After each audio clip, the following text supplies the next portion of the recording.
Welcome back to Primetime News, and a special welcome to those of you watching on onespotmedia.com. Up first this evening, major changes are coming to the structure of police divisions in the corporate area to increase intelligence and clamp down on criminal activity. National Security Minister Dr. Horace Chang made the announcement in the House this afternoon as it voted to extend another SOE and zones of special operation. A government MP, however, made controversial utterances, taking the police in Old Harbour to task and labeling the current strategies as ineffective. TVJ's Andrea Chisholm was in the House. Murders and shootings propelled by gang conflict have influenced the two SOEs in the Kingston and St. Andrew area. An SOE in the St. Andrews South Police Division and the other in Kingston Eastern. For National Security Minister Dr. Horace Chang, it's not the complete solution. We don't expect to use the state of public emergency as a long-term solution. The Commissioner of Police is making some geographical changes. Already indicated, the entire Kingston, St. Andrew and St. Thomas will come under a new area, the metropolitan area, to be commanded by Commissioner of Police and entire team. He gave reasons for the decision. As indicated before, the current status is that a policeman at Fields and Constance Spring Road cannot talk to a policeman at Marketplace because Northern St. Andrew operates out of Area 5 and the rest of the corporate area out of Area 4.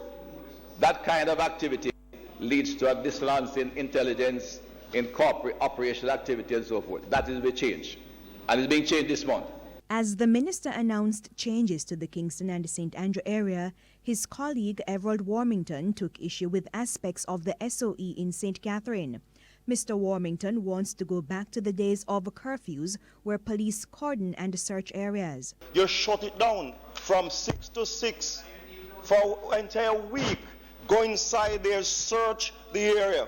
Then you find the guns, you find those who are making the trouble. So by having roadblocks and checkpoints, to me it's not effective because we all know the criminals know where the checkpoints are. And it's not only that. Mr. Warmington has indicated that in 2018, there were 25 murders in the Old Harbour area of St. Catherine. That increased to 35 in 2019. He implied that rank-and-file members of the police in Old Harbour have lost confidence in their leaders. The only thing that the police in Old Harbour does effectively is to shut down birthday parties and set up. I've been to 2 set-up recently and police arrive at 10:15 to lock down set-up. And I made it clear that the set-up now locked down. They have to lock me up first. They have to lock me up first.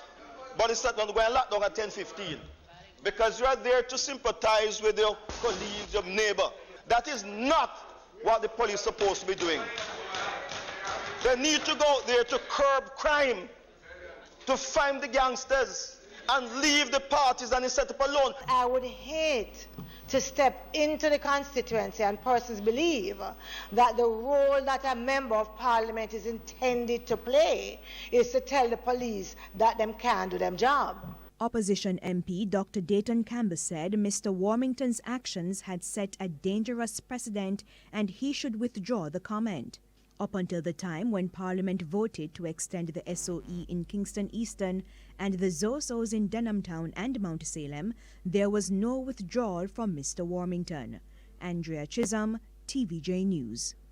Still in the House, Member of Parliament for St. Andrew South Eastern, Julian Robinson, has withdrawn the privilege motion against Speaker of the House of Representatives, Pernell Charles. Now, the motion was tabled last month after the opposition took issue with Mr. Charles's decision to delay the tabling of the Auditor General's special report on the Caribbean Maritime University. The motion was scheduled to be debated during this afternoon's sitting of the House. At the start of the proceedings, Mr. Charles addressed the issue.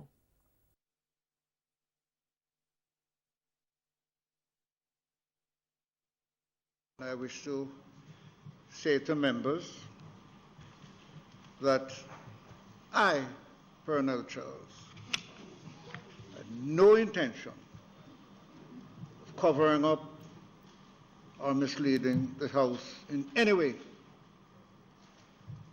And I have discussed this with the persons concerned, And I repeat, at no time would I be involved in any attempt to make any cover-up for anyone outside or inside this Parliament and corruption, be they other side or other.